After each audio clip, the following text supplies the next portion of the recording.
Mayan Muntag, and welcome to part 2 of our plan at my Filipino adventure.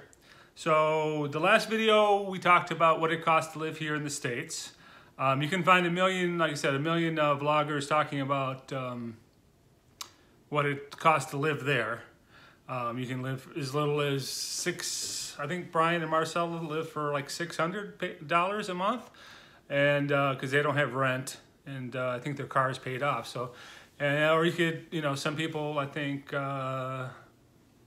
Turquoise Sunsets, he lives a little bit higher because I think he's got a better pension than I'm going to have, so he lives pretty well, and he's probably over 1,000 pesos or $1,000 a month. So what my bills are now and what they're going to be when we get there, I think we talk about that. So what are our plans now? So I'm 53. I'll be 54 in a couple weeks. January 3rd, I'll be 64 or 54. So to get my first Social Security check, I have to work till I'm at least 62 years old. Now, this is all new to me, and I'm sure there's I think a lot of my viewers are in this age bracket, so they can probably tell me. So I'll retire. If I retire at 58, when I'm 62, I'll still get my Social Security, whatever it's, whatever they figure it out to be, since I won't be paying too much more into it for the next 4 or 5 years. So as long as I can survive until I'm 62 and that starts kicking in. And like I said too, if I sold everything I owned, I could live there for a while. But it seems like, there's expenses. When you move over there, you're going to have a place to live. You're going to have to buy furniture. It's not feasible to move your furniture. It's expensive to ship stuff over. It's $75 or so. $75 to like $90 for those big boxes that you can send over. Now, I'll be sending a lot of those over, but not enough. You're going to need a lot of stuff.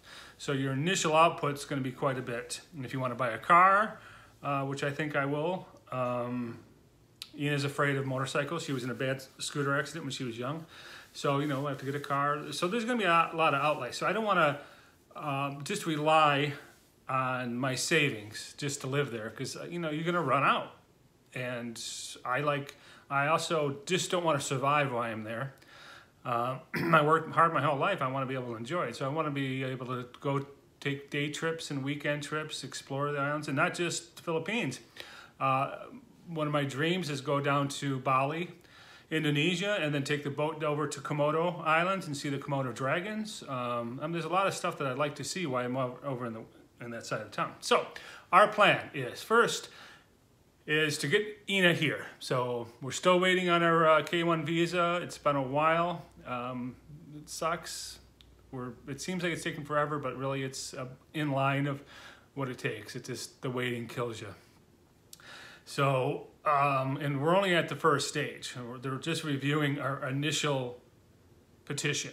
So and after that, I think they're going to have a list of stuff for her to come up with, and then the interview and the medical and all that. So I'm sure we have quite a few more months. Even if it came today, I'm sure it's going to be quite a few more months before it's approved. So get her here. But before, or maybe after, we're still up in the air about when we're going to buy land. It's pretty much split half and half. So most people say, like half the people say, yeah, go ahead, put it in your wife's name, and then make sure she puts you on as a lease. One guy actually said, watch that, because she only costs you $500 to have someone kill you. I'm like, wow, that's pretty dark. I don't want to live in that type of paranoia. So I'm not too worried about that. If that happens, that's just pretty crazy. Not to say it doesn't, but I choose not to live in fear. I choose to be positive, and I think most people are good. Even though there are some bad people, for the majority of most people are good people. And especially Filipinos are good people. Where was I now? Oh, so, and the other one says, yes, so half say don't buy land. Whatever you do, don't trust the Filipina. And the other one says, go ahead and do it. Here's my experiences. I'll probably use Brian and Marcel a lot as reference, because everything's in her name. He's got the lease in his name, and they're not even married yet. And they're doing fine. So, I mean, you go tell Brian or Marcel, you better watch yourself, because she's going to hire someone to kill you. which he's mad at you. It's just not going to, you just got to have trust in people. So the reason I want to buy land soon is because it's going up so fast. The price is going up so fast. So our ideal thing is to, first off, where? I like the Tallyboon Bohol area. We spent some time there. There's a lot of expats, and it's a new and growing town. I like that. It's not a big enough town. I'd love to live outside of Dumaguete or maybe Tagbilaran City in Bohol. Just outside of that, because you can go to the big city. Like I said, I like to go to the cinema. I like to go to the mall. I like to go to a big city if I'm looking for a tool or a part. I like to be by these big cities. So, but Yna has family in Tallyboon, and we spent some time there last trip, and I kind of like it there. I could see myself there. Darwin and Zamboanga are my next choices if I can find some land. And we're looking for about a hectare, but it doesn't have to be, because I've got some plans about what we're going to do on the land. So I'd say it'd be about 4,000 or 5,000, or half a hectare would probably be like our minimum, somewhere around there. Unless it was a really beautiful plot, I'd go a little bit smaller. Up to a hectare, and we'll go bigger than a hectare, but I think our budget's going to be around 1,000,000 pesos, which is about less than $20,000 at the moment. And I'd like to be able to put half down and then pay half over a few years if possible. And you can do that usually if there's a house on the property. Now, if there's a house on the property, what kind of house is it? It's more than likely going to be Filipino style house, which is either going to be a concrete or a bamboo style house. So, so let's say in the next year, Yna's here in America. We have the land, and we buy some land. And then over the next 3 or 4 years, I want to plant that land with fruit trees. If it doesn't have them, or even if it does, fruit trees, bamboo, some coconuts.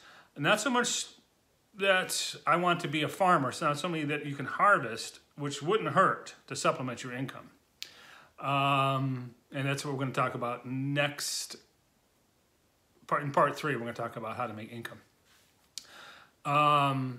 So where was I? Yeah, so, and like a coconut will take 10 years to start bearing fruit. So get those planted as soon as possible. Lay out the land so it'll work really well. Lay out the place for the house. If it does have a house, does it need to be torn down and rebuilt? Or does it have a good foundation that I can add to it? Because there's a few things that I need. And I need a Western style bathroom with a shower.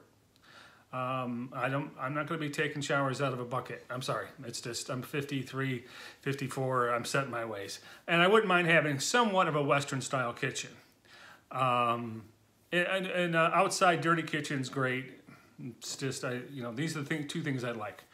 And not too big in size, but something comfortable. And if we have guests over and family come over, you're going to have a little bit of size to it, some square footage. Now, it's funny because Brian built their house, and Marcel doesn't like it. She says it's a palace, it's a mansion, it's too big, it's too much to clean. And it's really not that big of a house at all. There's a living room, a kitchen with kind of a dining nook area. I wouldn't say it's a dining room at all, it's just attached to the kitchen. And then 2 bedrooms and a bathroom. So it's really, at American standards, it's just it's a starter home. It's not that big of a home. And he was thinking about making 2 stories. And that's what I think I'd like to do, is have your living room, kitchen, dining room, bathroom, maybe a storage room on the lower level, and then go upstairs and have a couple bedrooms and a bathroom with a balcony. So it doesn't have to be really large, but here's a couple ideas I had. Is this working or not working? So I'm showing this picture. I'm not sure when it was taken, but they still build homes like this exactly today. These are NEPA style or native style. You're gonna go out in the province, people live in these homes. This is how they build them. You've got your straw roofs and your wood and hamacan or bamboo walls. Usually they don't have windows. Sometimes they'll have screens, and sometimes they'll just have wood slats, but they usually don't have glass. So that's a good example of the hamacan, and same with that. That's like the panel. This is a very common concrete house. If you drive down the National Highway, this is most of the houses you're going to see. So now we're getting into the concrete types of homes. This is a Western style Filipino house in the subdivision. You'll see quite a few of these. Here's the two. It's a half concrete, half wood. Now we're getting to the modern style and some of the ideas I had. They look quite fancy and elaborate, but they're really just simple 2-story homes. This one's actually quite nice. I'd like something like this. But mostly I'm thinking that these last two, this one and this one here, are the idea I had for a house. It's really main living quarters and bedroom upstairs with a walkout on your balcony that would face the nicest view. So those are some ideas of some Filipino style homes. And some are pretty modern, some are basics. You can do bamboo or nipa style, which is they weave this bamboo into a panel called hamakan, and you can just put wood frames and put that up. But there's, not that you need insulation, but it's pretty flimsy. So I'm thinking maybe either half concrete. Well, you saw some of the photos, and I told you about those. Okay. Nipa house, and then. So get that all set, and as we visit, while we live in the States, we'll go and visit at least once a year, maybe, how much we can afford to visit a couple times a year. We will work on the property when we're there, and maybe even hire a caretaker to, prune and look after the trees that we plant.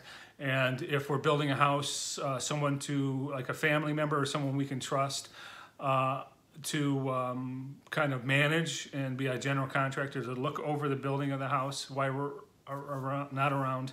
And you can get, a caretaker, build a caretaker little house. If you watch Brian and Marcel's video, that the place where they store they have the incubators and they store their feed and stuff in that building, they lived in that house until their other house was built. That's a tiny shack. He's a better man than me, because I don't know if I could live there. And so to back up a little bit, when we first get the land, I think I'll build a bamboo or a nipa hut, but a decent size one, maybe 500-600 square foot one that we can live in when we go to visit and work on the land. And then when we have the house built, the caretakers can live there, or we can turn that into storage or a mother-in-law suite, so something like that. And so when we retire, I sell everything here, ship everything over that I can't replace to the Philippines, and we move there. Everything's going to be there. We're going to have the land. We're going to have the trees should be mature or close to mature, so we'll have fruit. Our mangoes, bananas, coconuts, maybe even some coffee and cacao. Just plan it up with anything, not so much for profit or for harvest, but enough to supplement our grocery bill. And we'll talk about, like I said, making money as a farm, like Brian and Marcel's doing, and then expat, country living expat. That's Philip and Beth. They've got a nice little setup there too. But we'll talk about that next video. So everything in the house should be pretty much built, or at least the bones of it should be there. It's not going to take much to finish. And then if we have to, we'll live in the nipa hut for 3 or 4 or 5 months, or whatever it takes to finish the house. So basically everything will be ready for us. And everything will be paid off. We'll pay for it. I'll be working in the States, saving a little aside to build the house, to plant, to buy the land. So when we move there, everything's going to be paid off. So that's going to take out our rent and some of our food bill, because we'll have all that already done. Okay, so that is part 2 of our plan. If you have any ideas or comments, and none of this is set in stone. This is kind of it's an evolving plan. This is how I'm picturing it right now, because it makes sense to me right now. So, but if you have other ideas, constructive ideas, there's always a couple in the group that just want to stir the pot. But if you have some ideas, go ahead and share them. And if you have any ideas or comments or anything like that. And with the land, we're going to wait a little bit until after the first of the year. Must be a lot of realtors watch the channel because they're always sending me emails trying to get me to buy land, but it's got to be in the right location, it's got to be the right price, and it's got to be when we're ready. So I'm just holding off on the buying of the land. We're looking, but I don't think I'm going to be buying until after, at least until after the holidays, at least we get an update on our visa, and until I get whatever's wrong with my heart figured out, which I'm positive that it's not that big of a deal. So here's my new painting. I'm not even gonna, you don't even put it in the comments. If you don't know who that is, you're at the wrong channel. Subscribe, we only need 100 more. I think we're at 900 subscribers. 100 more subscribers, that would be great. Subscribe, share, like, comment, be kind to each other, and always